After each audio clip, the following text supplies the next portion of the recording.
జార్ఖండ్ రాష్ట్రంలో హేమంత్ సోరెన్ గారు కొత్తగా ముఖ్యమంత్రి అయింది. ఆయన ఎన్నికల్లో మాట ఇచ్చిండు, నా ప్రభుత్వం అధికారంలోకి వస్తే 2500 మహిళలకు ఇస్తా అన్నాడు. మొదటి నెలలోనే 2500 ఇచ్చాయన్న మాట నిలుపుకున్నాడు. మరి రేవంత్ రెడ్డి నువ్వేమో 100 రోజుల్లో ఇస్తా అని బాండ్ పేపర్ మీద సంతకాలు పెట్టి 13 నెలలు నిండినా ఈరోజు మహాలక్ష్మి పథకాన్ని రాష్ట్రంలో అమలు చేయలేదు. మహాలక్ష్మి ఎగబెట్టిండు. అదేవిధంగా పక్కన ఆంధ్రప్రదేశ్లో మొదటి నెలలోనే 2000 పెన్షన్ను 4000 చేసి ఆంధ్రప్రదేశ్ ప్రభుత్వం మాట నిలబెట్టుకున్నది. రేవంత్ రెడ్డి గారు ఆ రోజు అవ్వా నీ పింఛన్ ఎంత, ఇగో వచ్చే నెల ఇందిరమ్మ రాజ్యం రాగానే 4000 ఇస్తా అన్నాడు.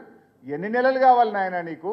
వచ్చే నెల పోయి 13 నెలలు నిండినా ఇవాళ పక్కన ఆంధ్రప్రదేశ్లో 4000 ఇచ్చిండు. కానీ ఈ రేవంత్ రెడ్డి ఆసరా పెన్షన్దారులకు 40 లక్షల మంది అవ్వాతాతలకు 4000 పింఛన్ ఇవ్వకుండా ఇచ్చే 2000 కూడా 2 నెలలు ఎగ్గొట్టి పాపాన్ని మూటగట్టుకున్నాడు ఈ రేవంత్ రెడ్డి. అంటే ఏం చేసినావు నువ్వు? ఏ వర్గానికి ఇచ్చిన మాట నిలుపుకున్నావని నేను అడుగుతా ఉన్నా.